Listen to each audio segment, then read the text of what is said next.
Bonjour, je me présente, Anne-Marie Civilise, je préside l'Association Renaissance des cités d'Europe qui a été invitée à ce salon et qui remercie donc tout d'abord la présidente Madame Aude Taon ainsi que le directeur Jérôme Buvat.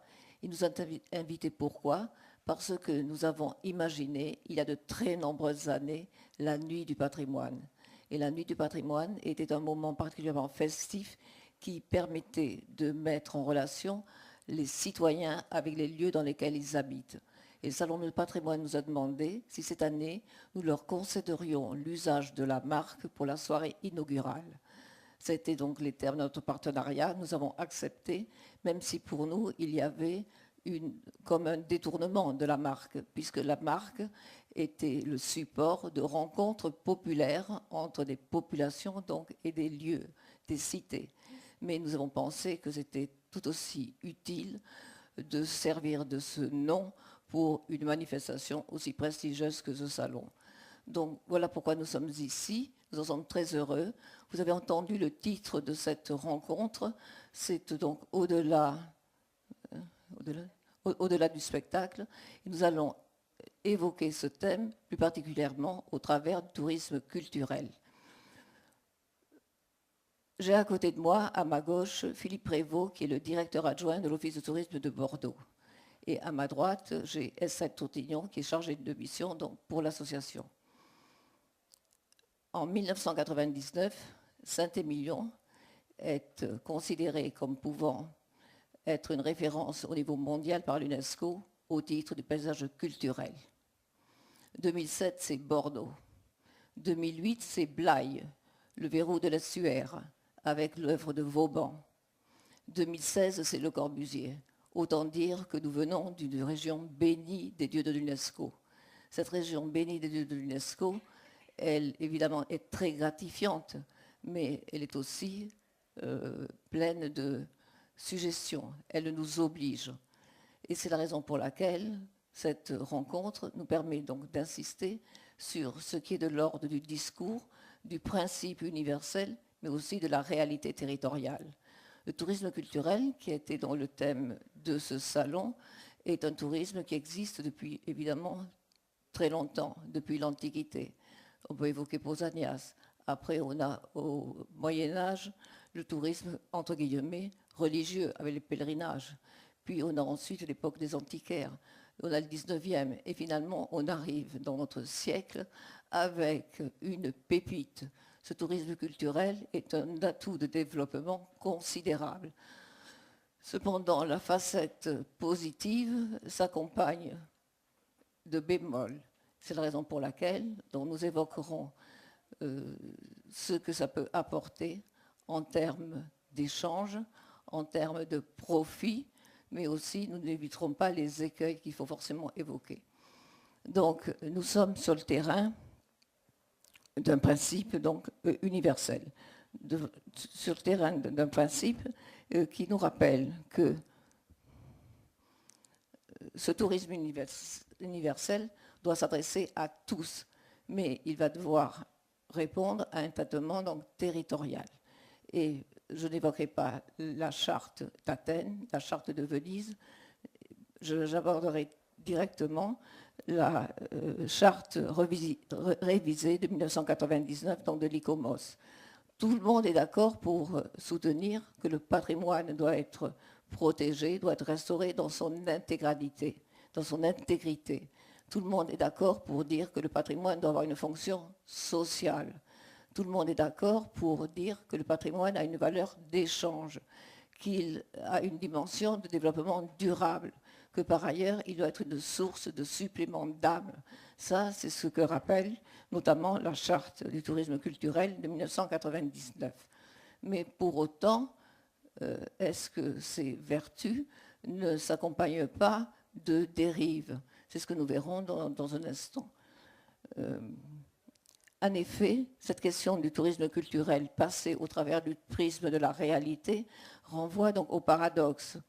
Nous avons besoin du tourisme pour le développement du patrimoine, mais le tourisme peut être une atteinte au patrimoine. Il faut savoir donc comment le gérer. Le tourisme culturel entraîne des profits, mais ces profits sont inégaux. Il y a le profit financier, il doit y avoir, me semble-t-il, avant tout le profit culturel.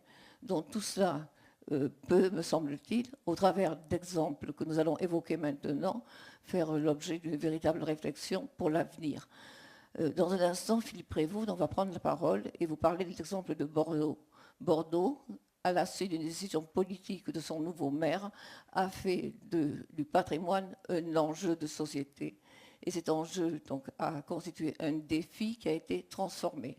Mais je reprendrai la parole ensuite pour vous évoquer les défis qui se manifestent à Saint-Émilion. Saint-Émilion qui est vécu comme un satellite de la métropole de Bordeaux. Et ça ne leur plaît pas du tout, évidemment. Donc ils sont contraints de chercher des solutions originales, des solutions propres pour exister en matière de tourisme culturel. Donc on regardera ça donc, dans la dernière partie de notre rencontre. Il faut aussi faire la différence entre romantisme et réalité. Je crois beaucoup aux valeurs de l'échange. Lorsque vous accueillez quelqu'un sur votre territoire, c'est que vous avez quelque chose à lui donner. Si vous avez quelque chose à lui donner, vous pouvez donc l'expliquer. Or, c'est une dimension qui manque, me semble-t-il, dans tous les discours qu'on lit sur le tourisme culturel, c'est la place de l'habitant. L'habitant doit ne pas passer par pertes et profits. Le tourisme culturel n'est pas simplement destiné à accueillir des populations extérieures, qui devraient être des populations éduquées, puisqu'on prétend que le tourisme culturel serait le bon tourisme par rapport au tourisme de masse, qui serait donc le mauvais tourisme. Et encore faut-il que ce bon tourisme puisse se développer dans un contexte sérieux, dans un contexte qui s'appuie sur une véritable politique patrimoniale. Si le touriste arrive pour simplement prendre des images et conforter sa propre identité, je pense que le pari a été raté. En revanche, si on parvient à mener une véritable politique de protection du patrimoine avec une implication des habitants, je crois que les habitants auront le sentiment d'avoir participé à quelque chose qui les concerne, à quelque chose qui est bon pour eux. Or, en l'état, tout ce que nous voyons tend à nous faire penser que cet aspect des choses n'a pas encore été complètement intégré. Voilà ce que je voulais dire avant de donner la parole à Philippe Prévost, qui lui va vous parler évidemment du bon aspect des choses. Il va vous commenter de belles images. Le tourisme est devenu exponentiel à Bordeaux. Pour l'instant, les choses sont gérées. Je n'entre pas dans les questions d'organisation et d'accueil. Il va sûrement vous en parler. Mais en tout cas, ce qui est certain, c'est que le patrimoine a permis à Bordeaux d'être revivifié. Il a permis de réinventer même certaines caractéristiques de la ville. Cette ville avait des ressources qui n'ont pu être donc révélées que parce qu'on les a décryptées. On les a décryptées pourquoi? Pour l'autre, pour accueillir ceux qui aujourd'hui donnent à la ville un sens totalement nouveau. Et ça s'est accompagné aussi d'une transformation de la ville sur le plan de l'architecture et de l'urbanisme. Ça, c'est évidemment au profit des habitants. Mais les habitants eux-mêmes ne sont pas encore suffisamment impliqués.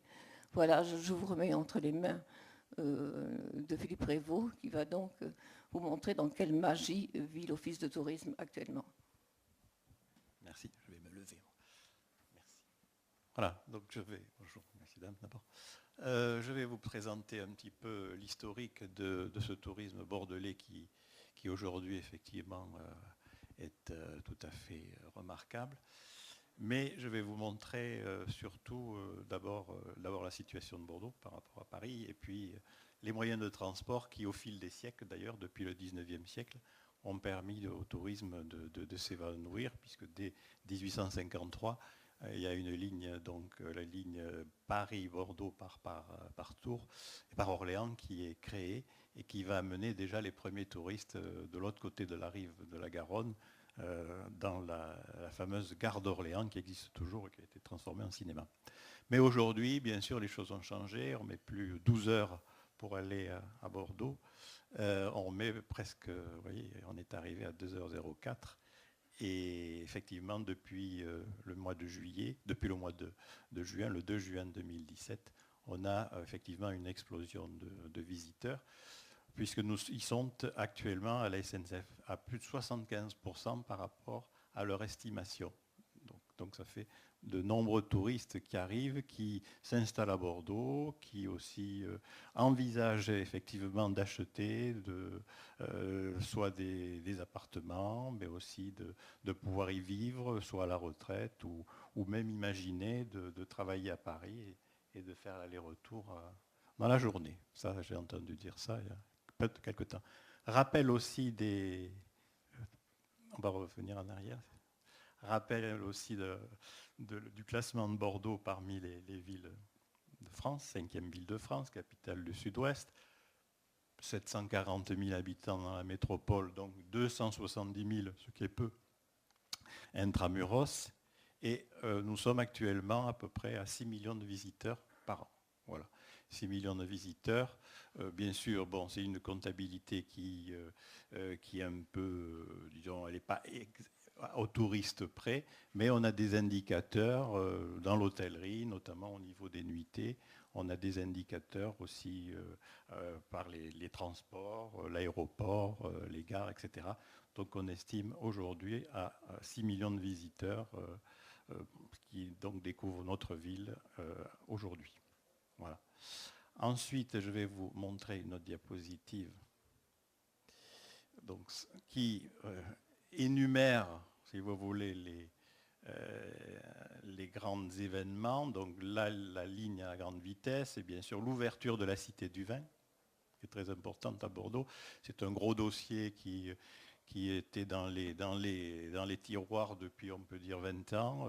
Il y a eu quelques balbutiements, et puis donc cette Cité du Vin est née en juin et attire évidemment beaucoup de monde. Elle est située en bordure de la Garonne. C'est une sorte de musée sur la civilisation du vin, et c'est aujourd'hui, bien sûr, pour tous les visiteurs, la porte obligatoire quand il y a un séjour de deux ou trois nuitées. On fait d'abord visiter la Cité du Vin, c'est le passage obligé. Et puis il y a aussi le nombre d'escales de croisières maritimes, mais qui existe déjà depuis le XVIIIe siècle, et qui est aujourd'hui au nombre de 54. Donc 54 paquebots rentrent dans la ville de Bordeaux, et ça c'est quand même exceptionnel parce que dans beaucoup d'autres villes donc portuaires, les paquebots stationnent généralement dans des endroits un peu isolés à 5 ou 6 km de l'hypercentre. Là, les paquebots, ils rentrent dans la façade des quais, on peut dire. C'est-à-dire qu'il y a toujours une confrontation entre les navires et la façade 18e qui est à peine à 100 mètres d'eux. Voilà. Donc pour les gros bateaux, évidemment, ils restent tout à fait en aval de Bordeaux, à 100 km de Bordeaux, au Verdon. Mais pour les bateaux que vous allez voir qui sont déjà des bateaux à 1000 passagers, ils peuvent faire une escale donc, dans le centre-ville. Et puis il y a aussi également les nouvelles dessertes aériennes, low cost ou pas low cost, qui sont de plus en plus nombreuses et qui amènent évidemment des gens de toute l'Europe. Alors, le tourisme à Bordeaux, vous voyez, il s'inscrit déjà depuis le 19e siècle. Déjà, les grands mythes, si vous voulez, du fondateur ont été créés par l'intermédiaire de la gravure, de la littérature. Victor Hugo est passé à Bordeaux, il allait laisser des phrases célèbres, Stendhal, beaucoup aussi d'artistes peintres comme Joseph Vernet, les lithographies en série de Louis Garneret. Également, ce qui a été important, ça a été la création de la Compagnie Sud-Atlantique en 1912, avec 8 paquebots qui font déjà des liaisons entre l'Amérique du Sud, l'Afrique du Nord, etc., et puis aussi l'Indochine. Dès 1925, vous voyez, on est déjà dans le tourisme, on sait exactement ce que l'on veut vendre à Bordeaux, le vin, l'architecture et le port. À travers les documents de cette époque, on sent bien qu'il y avait une stratégie, comme on dit aujourd'hui. Le vin, bien sûr, puisqu'autour de Bordeaux, vous avez plus de 3000 châteaux, châteaux viticoles.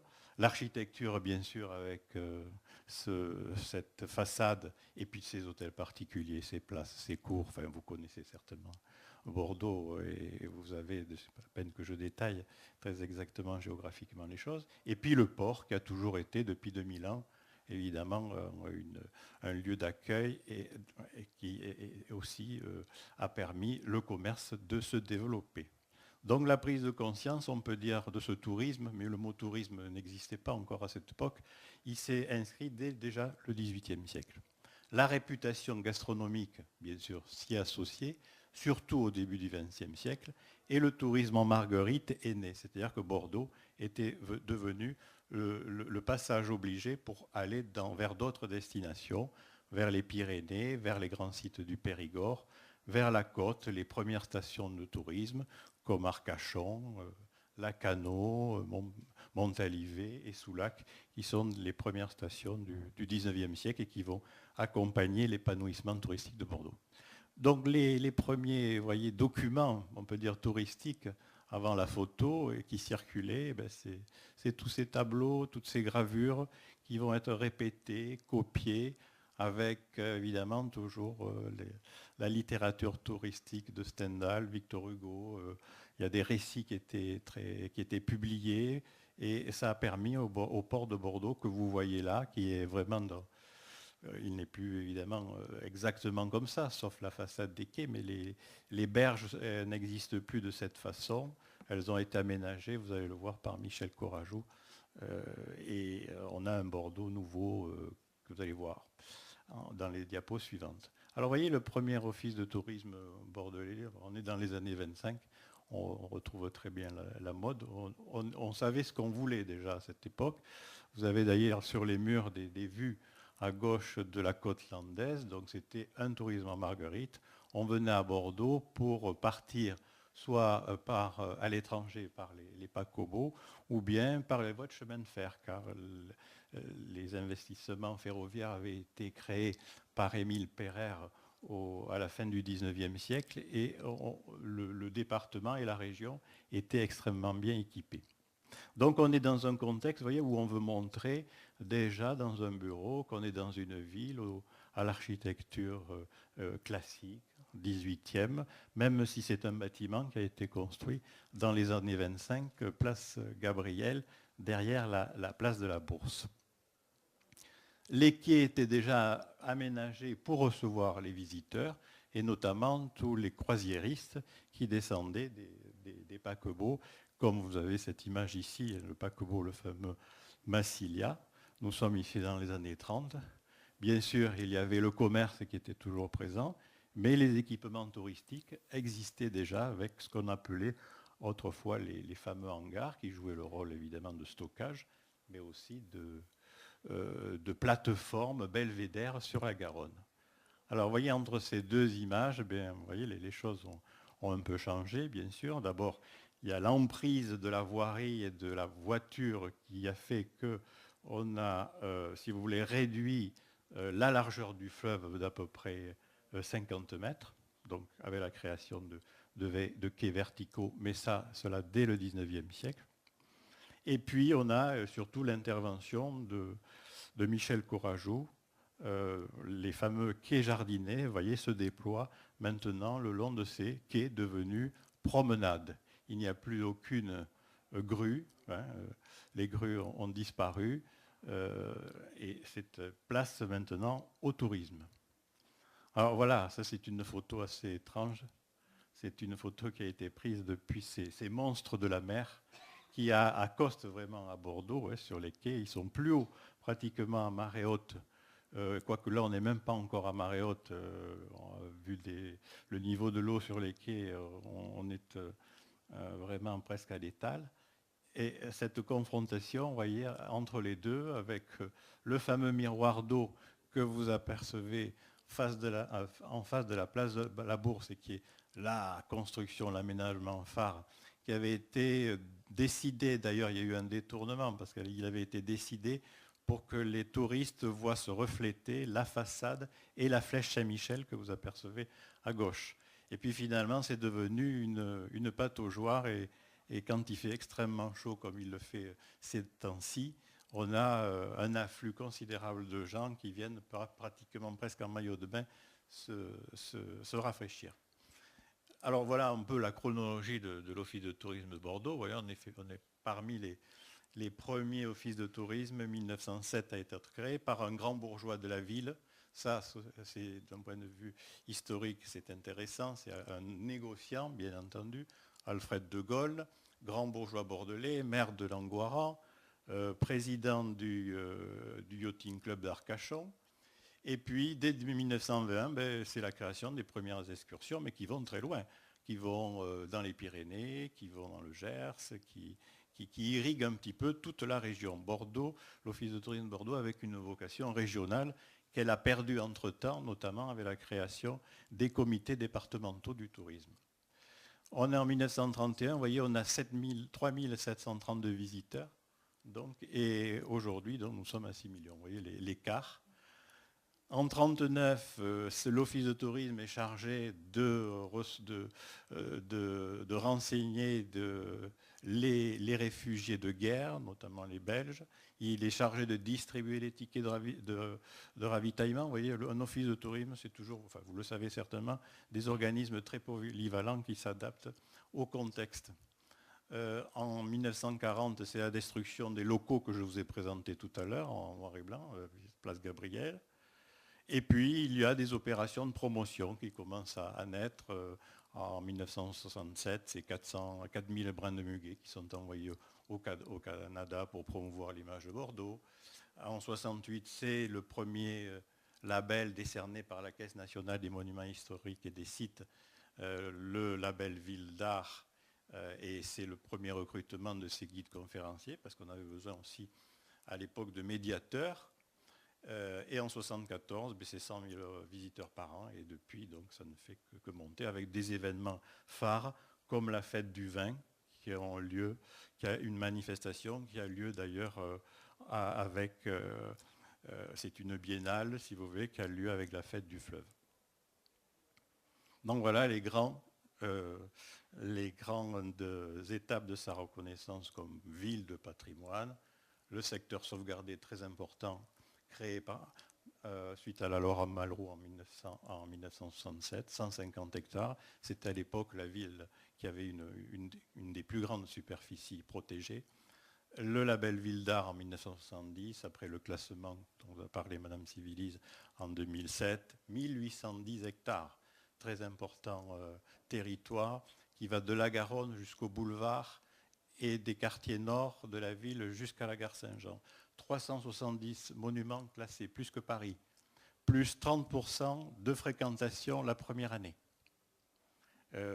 Et enfin, 2008, le label Ville d'Art et d'Histoire avec la création d'un lieu de rencontre, d'exposition sur l'évolution de la cité. Alors pourquoi cette cité a été classée au patrimoine mondial UNESCO? Là, je vous ai énuméré rapidement les critères qui ont fait qu'il y a eu classement. D'abord, on peut dire que Bordeaux possède une unité urbaine sans égale en France. Et ça jouait considérablement dans le dossier. Bon, donc son urbanisme du siècle des Lumières, puisqu'en un peu plus d'un siècle, Bordeaux va être transformé par les intendants, mais aussi va connaître cette continuité urbanistique architecturale jusque dans les années 1920. L'importance de son port dans le commerce international, donc depuis les millénaires, 2 millénaires, la capitale mondiale du vin, sa place dans l'histoire de France, particulière au Moyen-Âge et à la Révolution, et aussi sa participation au mouvement des idées avec François Mauriac, Montesquieu et Montaigne, qui sont soit des écrivains, soit des philosophes universellement connus.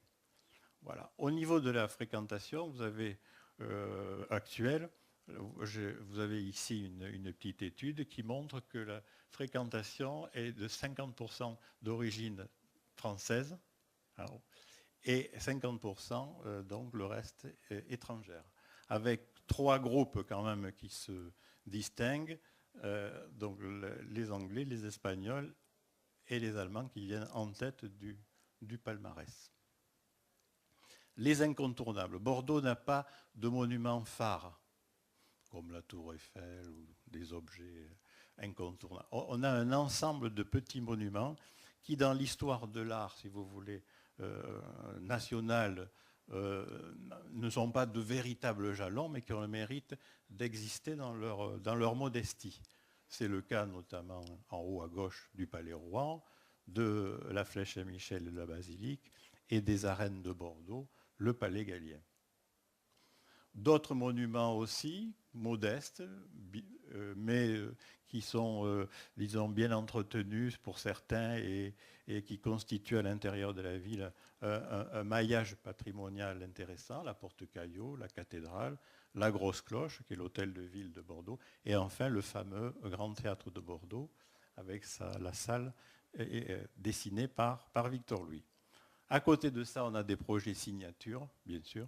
Je vous ai parlé tout à l'heure du fameux miroir d'eau en 2006, qui a été copié d'ailleurs par pas mal d'autres villes en suivant.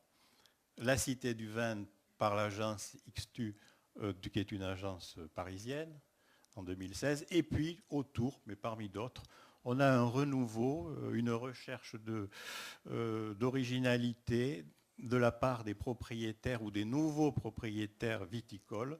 Ici, nous sommes au château Les Carmes-Aubryon, sur la commune de Bordeaux. On a un château à l'intérieur de la cité, et qui a été réalisé par Philippe Starck. La progression des monuments, vous voyez, c'est toujours autour de, entre 2015 et 2016, entre 10 et même 62% pour certains lieux. Tout autour de ces monuments, il y a une offre, bien sûr, une offre de visite qui est organisée par l'Office de tourisme, des visites théâtralisées, comme vous les voyez dans les la première diapositive, sur le street art aussi, sur le Bordeaux souterrain, à gauche, et puis sur les endroits plus insolites qui sont fermés au public, comme l'impasse Bouquière ou le cimetière de la Chartreuse, qui est une très très belle nécropole du début du 19e siècle. Le tourisme métropolitain est né il y a 2 ans, puisque donc Bordeaux a depuis le 2 juillet 2015 est devenu donc Bordeaux Métropole, et un certain nombre de services comme l'Office de tourisme ont eu une compétence plus élargie, et son périmètre d'action s'était ainsi élargi aux 28 communes de l'agglomération. Bien sûr, il a fallu réaliser des découpages. Là, vous avez à peu près le cœur de la ville de Bordeaux et son territoire. Ça ne représente, vous voyez, que ce cercle. Et donc maintenant, au niveau du tourisme, on a intégré toutes ces communes qui sont dans des contextes géographiques tous très très différents. Ici, on a des marais, par exemple. Ici, on a du vignoble. Ici, on a des coteaux. Avec un patrimoine qui est, on va le voir, assez modeste encore, mais qui est plein de saveurs. Voilà. Alors, on a par exemple à gauche la maison Carré d'Arlac, qui est une vague copie de la Maison Blanche, qui date aussi du début du 19e siècle. On vous a parlé tout à l'heure de la cité Le Corbusier, qui est donc classé au patrimoine mondial de l'UNESCO. On a aussi un exemple de parc créé par des rocailleurs, les grottes de Majolan, qui attirent aussi de nombreux touristes étrangers. C'est une réalisation du 19e siècle. On a quelques édifices romans, comme dans beaucoup de communes françaises, et un patrimoine naturel extrêmement important, aux portes de la ville. Effectivement, ces espaces naturels sont importants. On a 58 000 hectares, dont 39 000 hectares d'espaces naturels et agricoles, puisqu'il y a encore la vigne, mais aussi il y a le maraîchage qui est présent dans certaines communes. Et puis une grande diversité de milieux et de paysages, de milieux alors humides d'abord, qui sont protégés notamment dans la partie nord de la ville. Voilà un peu comment s'organise la géographie, vous voyez, de la ville. La ville de Bordeaux est pratiquement, c'est une ville qui est dans une sorte de cuvette. On est à peu près à 4 à 15 mètres par rapport au niveau de la mer. La mer est à 100 mètres uniquement, 100 km par l'estuaire, à 45 km par voie terrestre. Et puis on a une zone de coteaux aussi qui constitue une sorte de belvédère sur la ville. Et puis il y a la plaine des Landes, puisque les Landes sont aux portes de la ville. D'un point de vue agricole, il y a encore quand même 150 agriculteurs sur le territoire métropolitain dans lesquels on trouve des éleveurs, des maraîchers, des vignerons, des horticulteurs. Voilà ce patrimoine qui est visité, notamment ici vous avez une tortue qui est protégée sur le domaine des réserves de Bruges. Ici on a sur Blanquefort le maraîchage dans la Jalle de Blanquefort. On a l'introduction aussi de nouvelles races, enfin anciennes races de vaches, dites vaches bordelaises, qui commencent un peu à se développer autour du lac. Et puis on a le tourisme aussi de jardin, qui est très important, puisque autour de Bordeaux, on avait de très nombreuses villas, de très jolies chartreuses, qui étaient entourées de magnifiques jardins que les négociants armateurs soignaient particulièrement. Donc vous voyez ce paysage de coteaux, on a une sorte d'asymétrie entre la rive gauche et la rive droite, une espèce de falaise, comme un petit peu à Agen, si vous voulez, c'est la vallée, une des caractéristiques de la vallée garonnaise. Et puis on a ces chartreuses, ces villas, on peut dire, puisque le terme d'ailleurs de villa était utilisé au XIXe siècle, autour de parcs somptueux, un peu sénescents aujourd'hui. Voilà, donc on a donc effectivement des paysages très variés, des boisements, des fossés, donc des zones inondées, un paysage agricole, mais aussi accompagné d'un patrimoine bâti d'une grande modestie, mais qui sont notamment sont nombreux, puisqu'on a autour de Bordeaux à peu près 700 chartreuses ont été répertoriées de ce type. Chartreuse, qui est un bâtiment tout à fait typique bordelais, qui est un rez-de-chaussée légèrement surélevé, avec un salon traversant, corridor, etc. Et qui étaient les résidences donc saisonnières, on peut dire, des Bordelais qui avaient leur hôtel particulier dans la ville. Mais on a aussi des arbres remarquables, ici, comme ce tilleul, par exemple ici au domaine de Sibirol sur les coteaux de Florac. On a des jardins paysagers avec quand même des grands noms de paysagistes qui sont venus au XIXe siècle tracer des parcs, notamment les frères Buller, que vous connaissez certainement. Et puis aussi une architecture de dépendance agricole assez intéressante. Alors, comme on est évidemment sur un territoire qui est d'un côté plat et de l'autre, disons, surélevé, avec les coteaux, mais c'est tout relatif, puisque l'altitude de ces coteaux tourne autour de 70 mètres maximum, on a des belvédères et toutes ces propriétés, vous voyez, avaient des vues sur la ville. Donc c'était déjà un élément de paysage, la ville, au XIXe siècle. Alors on continue aujourd'hui si vous voulez, à favoriser la fréquentation de ces zones qui ont été, ces anciens domaines, rachetés la plupart par les communes. Et une idée originale a été donc trouvée par la métropole, notamment celle de créer des refuges périurbains.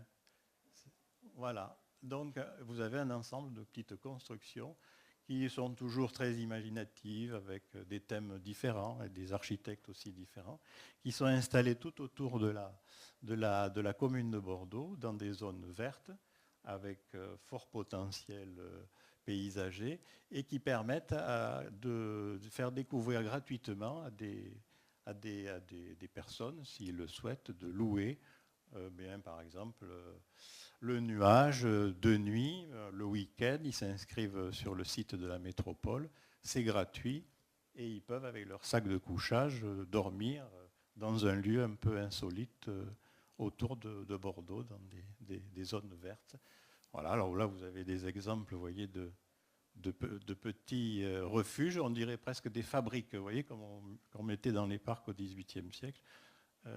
C'est assez étonnant, et il y a un retour à cette redécouverte de la nature en ville et dans la périphérie. Alors, la nature, elle existe aussi au cœur même des villes, de la ville de Bordeaux, puisque derrière les échoppes, qui est un habitat que vous allez voir après traditionnel dans la ville, eh bien, il y a beaucoup de jardins en lanière, et d'ailleurs, chaque jardin étant aggloméré les uns aux autres, on a l'impression qu'on est toujours dans un très vaste périmètre. Voilà l'échoppe classique, justement, qui traduit la persistance des valeurs classiques donc, de Bordeaux du XVIIIe siècle, avec d'abord l'utilisation de la pierre, ça C'est une des caractéristiques de notre ville.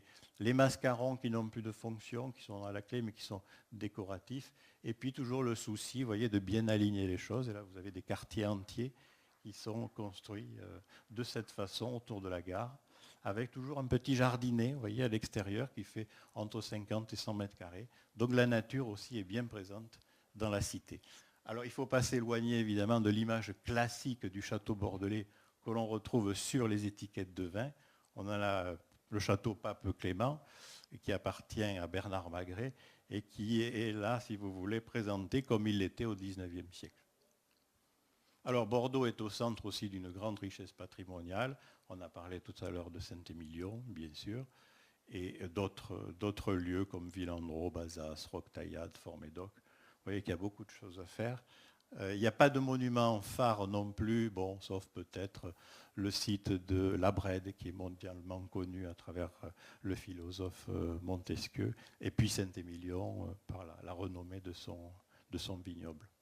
Mais évidemment, il faut surveiller cette surfréquentation touristique. Donc on a d'abord, si on analyse un peu les causes, dans les causes, on a les effets successifs aussi des classements. Vous savez, toutes les villes aujourd'hui sont sollicitées sur Internet pour avoir des classements. Bon, alors on a eu première destination européenne en 2015. Ensuite, en 2017, on a eu l'effet LGV, je vous en ai parlé tout à l'heure. Le renforcement des lignes Air France, bien entendu. Les nouvelles lignes low cost. La surmédiatisation de la destination Bordeaux. Aujourd'hui, on a à peu près 400 accueils presse par an. C'est beaucoup trop. Avant, on allait les chercher, maintenant, on est obligé de refuser. Les émissions et les rediffusions donc de reportages télévisés sur Bordeaux, qui est présenté comme une ville au bon vivre, nombreux classements aussi dans les réseaux sociaux, tout ça, ça a apporté évidemment beaucoup de touristes et une attention particulière sur notre ville. Les conséquences, il y en a, bien sûr, déjà. La circulation automobile périphérique et intramuros est déjà saturée. Les programmes immobiliers pléthoriques et on assiste à la bétonisation de certains quartiers. Le développement d'un tourisme alternatif, c'est-à-dire des non-professionnels qui, évidemment, se proposent de faire des tours aux touristes alors qu'ils n'ont pas de carte ni de diplôme de guide conférencier, par exemple. On a les free tours, par exemple. La nécessité de maintenir des moyens d'une offre touristique, évidemment, patrimoniale de qualité. Et on a, alors là, ça a été un peu surmédiatisé encore une fois, la naissance d'un sentiment d'hostilité chez une certaine catégorie de population, tourisme-phobie, avec notamment les stickers qui ont été placés dans la ville récemment et qui ont provoqué un tollé général et l'intervention même du maire Alain Juppé. Voilà, pour cette petite parenthèse.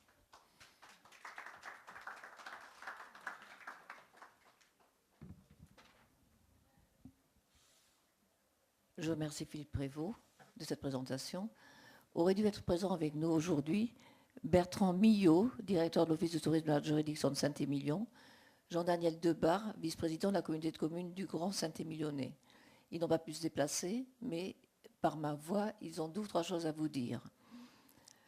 En ce qui concerne le directeur de l'Office de tourisme de la juridiction de Saint-Émilion, donc qui regroupe une vingtaine de communes, il est évidemment très intéressé par le développement du tourisme, tout en que, comme je le disais en prenant la parole, il ne voudrait plus être vécu comme un satellite de Bordeaux. Ils veulent donc développer leur propre tourisme. Et le fait d'accueillir donc des touristes de plus en plus nombreux les a amenés à réfléchir à ce qu'ils pouvaient leur donner. Ils se sont rendus compte que ça a permis de réinventer des relations sociales et des relations d'affaires. Jusqu'à maintenant, les propriétaires de Saint-Émilion, tout au moins jusqu'à une époque récente, ne faisaient pas visiter leur château. Ils étaient dans une relation de droit avec les courtiers. C'était les courtiers qui organisaient donc la venue de clients, notamment, on ne parlait pas de touristes, mais dans leur propriété. Le fait d'avoir eu des touristes auxquels il faut bien offrir quelque chose a obligé à débloquer ce système, si bien que les propriétaires maintenant ouvrent leurs portes. C'est extrêmement nouveau et ça permet justement d'avoir une nouvelle vision de cette société qui n'est plus refermée sur elle-même. Ça, c'est un des aspects très bénéfiques du tourisme.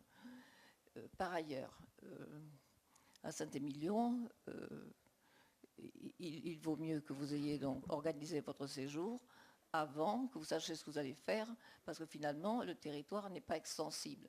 C'est un magnifique territoire sur le plan du paysage, mais l'offre patrimoniale elle-même va être plutôt donc resserrée. Donc la communauté de communes réfléchit à ajouter à l'offre patrimoniale qui a été déterminante une offre événementielle. Et ça fait penser un peu à ces intellectuels qui, au 19e, allaient faire le grand tour. Ils allaient faire le grand tour non seulement pour découvrir des sites, mais aussi pour participer, par exemple, à l'ouverture de la Scala. Évidemment, ça n'a rien à voir avec un concert de guitare ou ce que pourra offrir Saint-Émilion, mais il n'empêche qu'ils essaient de jumeler deux offres. Une offre donc artistique et une offre patrimoniale. Ça, c'est quand même un des aspects donc, bénéfiques du tourisme. En ce qui concerne Jean-Daniel Debar, qui est vice... Non, ça, c'est pour la communauté de communes du Grand Saint-Émilionnais. En ce qui concerne l'Office du tourisme, eux ont une autre approche. Ils sont donc ensemble en train de se partager les mêmes touristes, mais ils ont deux politiques différentes.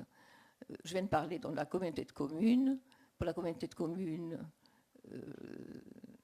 donc c'est clair, les châteaux doivent être ouverts et offre événementielle. En ce qui concerne l'Office du tourisme, il a deux axes, le directeur. Il pense qu'il faut insister sur l'héritage, et cet héritage donc permet de mieux décrypter la richesse patrimoniale. C'est utile non seulement pour le touriste, mais pour les Saint-Émilionnais, et il veut ensuite donc le faire partager.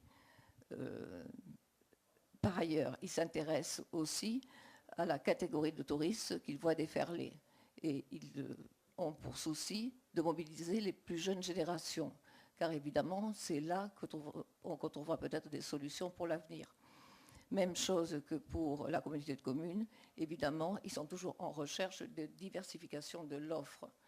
C'est d'ailleurs aussi une question qui se pose à Bordeaux, parce que les touristes, il y en a toujours de plus en plus, ils en veulent toujours davantage. Et pardonnez-moi de revenir donc à mon obstination, je pense qu'une des solutions sera peut-être trouvée au travers d'une véritable politique patrimoniale qui associera donc un peu mieux les habitants. Les habitants donc, manifestent un rejet du touriste, notamment donc, même à Saint-Émilion. Évidemment, quand ils voient arriver des cars qui déversent des centaines de touristes, qui vont polluer les sites, le patrimoine a besoin du tourisme pour être protégé. Mais finalement, c'est le paradoxe, au lieu d'être protégé, il va quelquefois être dévasté. Et je lisais hier un article à propos d'Amsterdam, Amsterdam qui a développé donc, toute une politique d'attrait des touristes, est actuellement asphyxié. Ils n'en veulent plus. Ils cherchent comment les sélectionner. Parce qu'on parle du bon tourisme, on parle de touristes éduqués, mais on se demande s'il est vraiment éduqué. Il a vaguement entendu parler, je reviens à Bordeaux, de cette magie qui se dégage de cette ville, mais en réalité, il n'est pas éduqué du tout. Et les habitants, en ce qui concerne, ne sont pas non plus informés. Donc, on arrive à un hiatus qu'il faut résoudre. C'est bien d'encaisser des royalties, mais c'est mieux de les utiliser à une pérennité du patrimoine. Donc, ils ne sont pas là aujourd'hui, mais c'est pour eux un véritable donc, sujet d'intérêt. Alors, comment en sortir? Je vais redonner la parole à Philippe Prévost, peut-être qu'il a des idées. Une question que je me pose, c'est de savoir comment intéresser les jeunes générations. Peut-être que la voie de l'apprentissage est une amorce de solution. Il faut peut-être que le patrimoine redevienne un espoir, que ça devienne un projet de vie. Si on voit des jeunes générations donc, attirées par les métiers, par les savoir-faire, peut-être que cela va vivifier un peu plus donc, ce secteur. C'est important. Et puis par ailleurs, ce que nous pouvons dire, nous organisons donc, très régulièrement des visites de chantier, parce que la culture, c'est aussi de la technique. On dit qu'il faut informer les habitants, Mais pour les informer, il faut avoir des formateurs. Donc nous essayons chaque fois qu'il y a un chantier intéressant de faire son autopsie et de vérifier ce que le patrimoine, je reviens donc à un nouvel axe de réflexion dans notre association, non seulement les jeunes, mais les jeunes pour le développement durable. Le patrimoine a déjà donné des réponses. Donc ces réponses, elles sont bonnes, elles sont mauvaises. On en veut ou on n'en veut pas dans notre époque contemporaine, mais elles existent. On ne peut pas les négliger, il faut les connaître. Et nous nous sommes rendus compte que le patrimoine en matière de développement durable oblige les architectes et la maîtrise d'œuvre de conception à être imaginatifs. On se trouve sur un humus qui oblige à rechercher des solutions innovantes. Peut-être ainsi que on désenclaverait le patrimoine, que celui-ci ne serait pas simplement une valeur historique confisquée par quelques-uns et qui serait peut-être appelé donc à dépérir. Il ne faut pas qu'il dépérisse, il faut qu'il ne dépérisse pas. Donc il faut être imaginatif pour lui, être acteur de son patrimoine. Voilà ce que j'avais à dire. J'espère qu'un jour ça portera ses fruits. En tout cas, en ce qui concerne Bordeaux, on ne peut évidemment que saluer ce qui a été fait. Quand Courajou a imaginé le miroir d'eau, il a apporté la seule réponse, la meilleure réponse possible. Et il paraît, je ne sais pas si c'est vrai, mais que Juppé lui avait dit « Qu'est-ce que vous imaginez ?» Il avait répondu la même chose. La même chose, oui. Donc, faire que la façade majestueuse de la bourse puisse se refléter dans l'eau, c'est ce qui a été réussi. Donc, ce qu'il faut, c'est trouver des solutions qui soient donc totalement adaptées. Bordeaux a encore beaucoup à faire en matière d'accueil de touristes, en matière de véhicules. Quand je vois les petits trains, je me dis qu'il ne faudrait pas que le tourisme n'ait que des réponses stéréotypées qu'on trouve ailleurs, un peu comme pour le mobilier urbain. Donc ça oblige à reprendre en charge la singularité de la ville, et c'est simplement donc parce qu'on aura donc bien compris ce qui fait la personnalité de chaque site qu'on arrivera, je l'espère, à faire que ce tourisme culturel n'ait plus que des aspects positifs. Peut-être qu'on peut donner la parole à une personne qui souhaiterait poser des questions.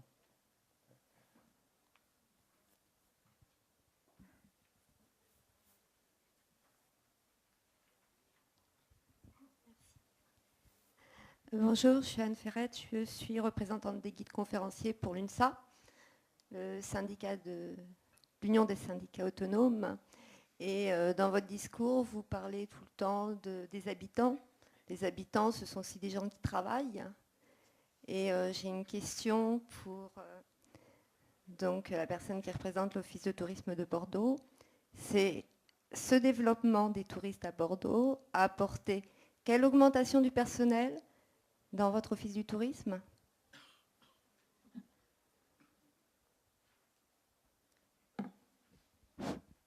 Oui, alors il y a le personnel administratif qui a effectivement augmenté, on peut dire de 25%. Les guides ont augmenté exponentiellement de 50%, d'autant que le CNAM, depuis quelques années, organise des formations régulières où sortent donc chaque année 15 candidats avec la carte de guide. Il y a les paquebots qui sont de plus en plus nombreux, les petits paquebots de croisière aussi, qui amènent une clientèle étrangère. Là encore, il faut de nombreux guides.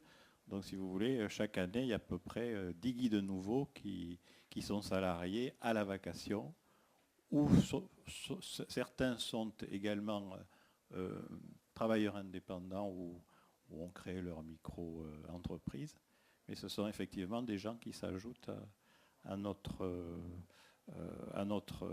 proposition offre de travail chaque année. Donc ça s'accompagne effectivement d'une croissance de l'emploi. Mais à côté de ça, il faut faire très attention, on est extrêmement vigilant, parce qu'on a beaucoup de personnes qui se disent guides conférenciers, qui ne le sont pas, qui disent tiens, à Bordeaux, le tourisme a augmenté, on le voit à la télévision, je vais tenter ma chance, on va partir là-bas, on va s'installer. Ma femme est institutrice, elle a eu son poste, et puis moi, finalement, je parle très bien l'anglais et l'espagnol, Et puis je vais proposer, je vais créer un très très joli site, comme on sait faire maintenant, et je vais m'inscrire, je vais créer ma micro-entreprise et je vais faire des visites. Et ça, effectivement, nous, on ne peut pas lutter comme ça, on n'a pas l'arsenal juridique pour lutter. Parce qu'effectivement, je rappelle que les guides conférenciers ont une carte qui est délivrée, et effectivement, ils sont autorisés à faire des visites dans les musées et dans les monuments historiques. Mais c'est la seule restriction pour les autres. C'est-à-dire que les autres, ils peuvent faire des visites sur la voie publique. Oui, mais c'est aussi votre volonté pour les visites de quartier. Enfin, pour Bordeaux, Ah ça a oui, été un pour les gros visites de souci. quartier, Il y a 2 ans, c'était un gros voilà. souci. Mais là, on ne peut pas faire face à ce genre de tourisme alternatif, entre guillemets. C'est très Non, mais difficile. il n'y a pas que ça. Pour l'accueil des groupes, par exemple, à Saint-Émilion, il y a de moins en moins de tour leaders dans les groupes. On parle de tourisme de masse, mais les tour leaders ont plutôt disparu. On demande ce type d'activité aux chauffeurs. Chauffeurs qui sont guidés. Voilà. Donc il y a aussi un développement de l'accueil sur les sites qui est pas plus existant qu'avant. Ah non, notre politique, c'est surtout de privilégier les personnes qui ont la carte de guide conférencier. Merci.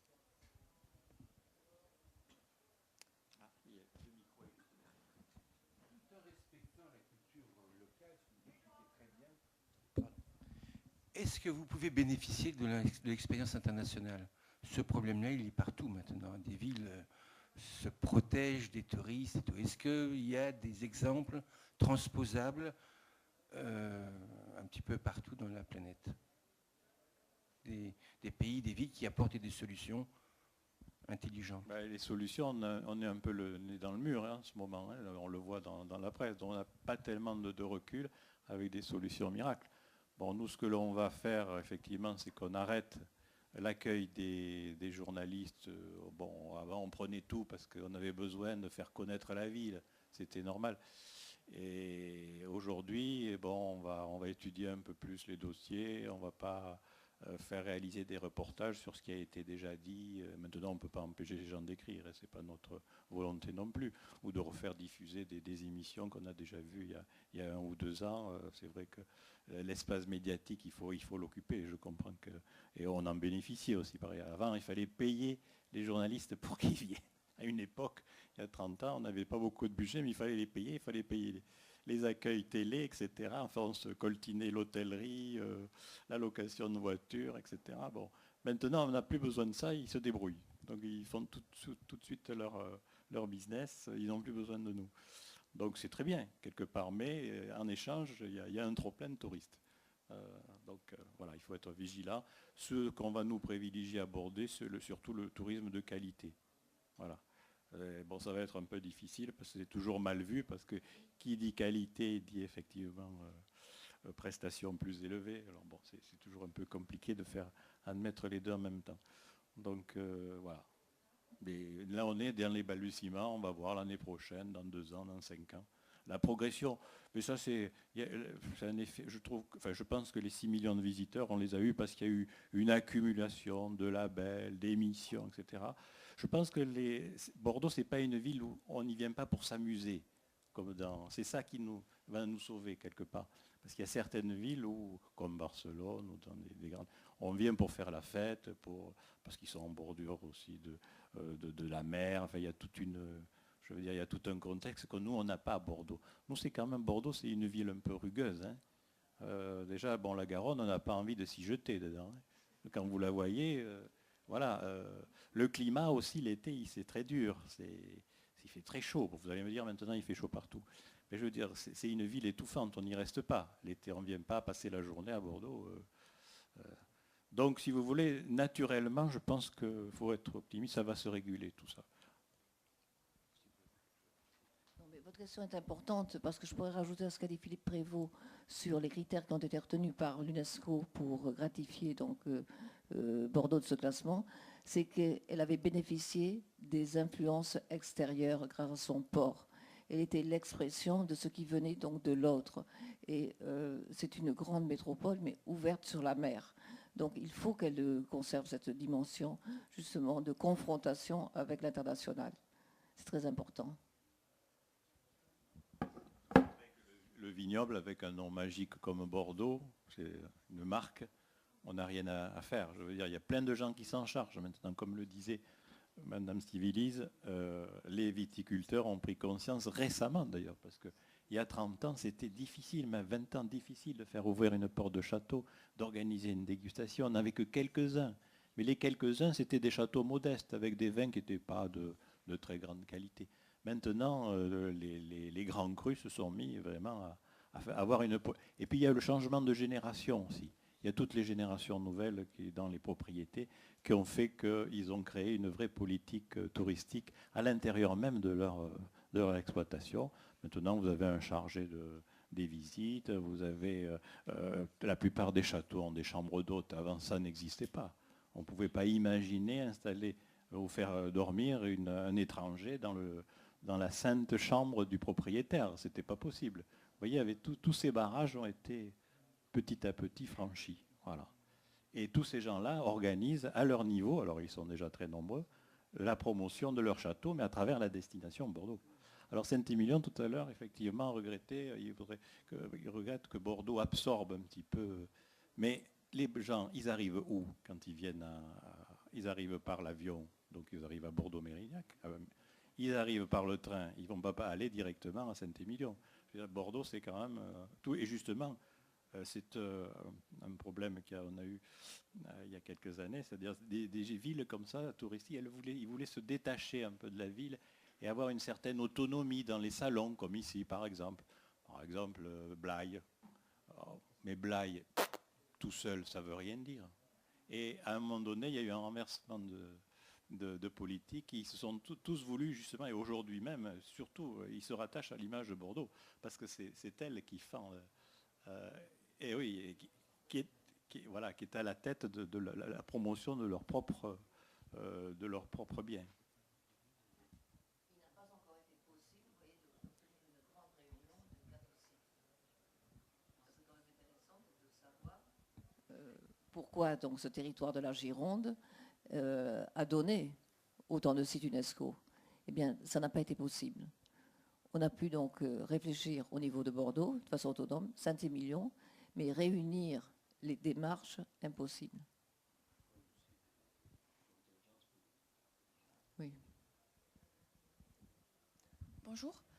Moi j'ai une question parce que donc Madame Anne-Marie Civilis parle beaucoup du rapport avec la population dans le tourisme et donc vous avez aussi très brièvement évoqué la montée de la tourismophobie et donc je me demandais est-ce qu'il y a des politiques à Bordeaux qui sont faites pour arriver à éduquer les habitants et pour leur montrer aussi les avantages du tourisme ou alors aussi leur ouvrir les sites parce que comme ce sont des sites qui vont peut-être être très touristiques et donc très demandés, est-ce qu'il y a des politiques spécifiques qui sont mises en place par la ville par rapport à ça, par rapport à l'accueil aussi des locaux?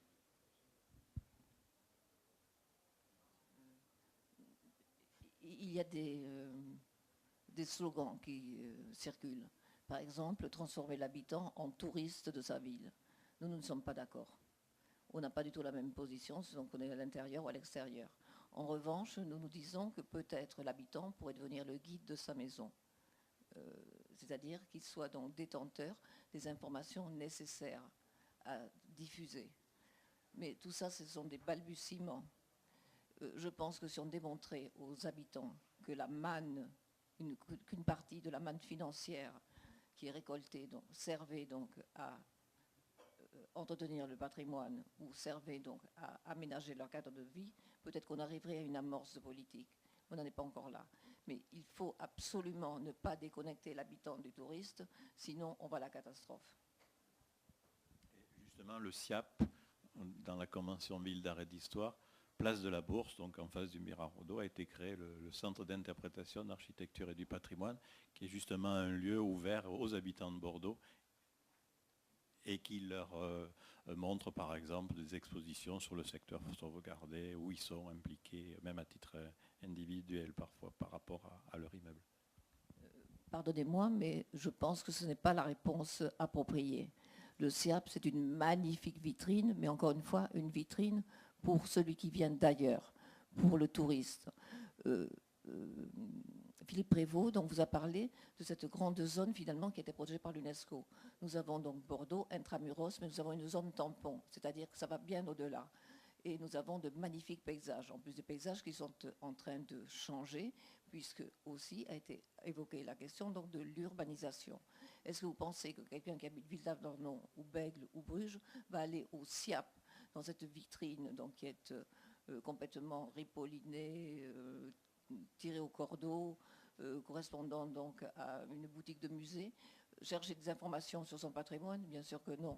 Donc il faut qu'il y ait une politique qui soit adaptée aux habitants. Nous, c'est ce que nous essayons de faire, nous essayons d'y contribuer. Et c'est la raison pour laquelle nous disons qu'il y a certes le SIAP, mais il faudrait qu'il y ait un KIP, un kiosque information patrimoine, c'est-à-dire un lieu où serait collectée toute l'information et où elle serait aussi diffusée. Dans ce lieu, les gens pourraient aller, éventuellement même solliciter des consultations, parce que, outre cette question de l'information, il pourrait y avoir la question de la réflexion. Il faut se poser des questions sur patrimoine et création. La ville, elle évolue, évidemment. Il faut se poser des questions sur la rentabilité du patrimoine, sur sa pérennité. Est-ce qu'on garde tout ou pas? Donc, il faut des lieux où il y ait ces débats. Ça n'existe pas. Et nous appelons évidemment de nos voeux. Peut-être ils parviendront un jour, mais en tout cas pour l'instant, ce n'est pas d'actualité. Toute proportion gardée, est-ce qu'on sait comment l'histoire a traité ces sujets, les grandes foires internationales, les pèlerinages religieux, les déplacements de population dans l'histoire, ça a toujours existé. Est-ce qu'il n'y a pas aussi une source de renseignement, d'observation ?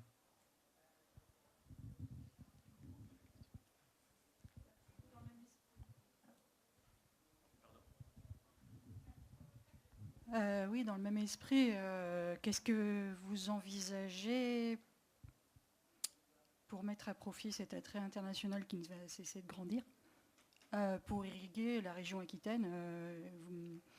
Quel impact pouvez-vous avoir sur les Landes, qui ne cessent de se vider? Je pense au contraire. C'est plutôt là que le drame se joue, c'est que C'est vrai que notre travail, c'est quand on le regarde sur plusieurs années, avant par exemple on n'osait pas parler de certaines communes parce qu'ils étaient dans des territoires politiques, il y avait les comités départementaux, les comités régionaux, c'était extrêmement, il y avait des frontières aujourd'hui c'est l'éclatement. Hein. Donc effectivement il y a des gens du Gers qui viennent nous voir pour faire la promotion de leur propre gîte. Bon là c'est encore difficile. Alors on a un système d'adhérents que l'on peut prendre, comme par exemple certains châteaux, mais au-delà, ça nous semble difficile. Là, on est vraiment en dehors de notre territoire. Et puis après, c'est une question de gestion générale. Si vous voulez, il faut rester quand même concentré sur Bordeaux. Bon, nous, on est quand même office de tourisme de Bordeaux et de la métropole. Donc on a les 27 communes autour. Par aller au-delà, on n'a ni les moyens financiers et puis les moyens humains aussi pour faire face.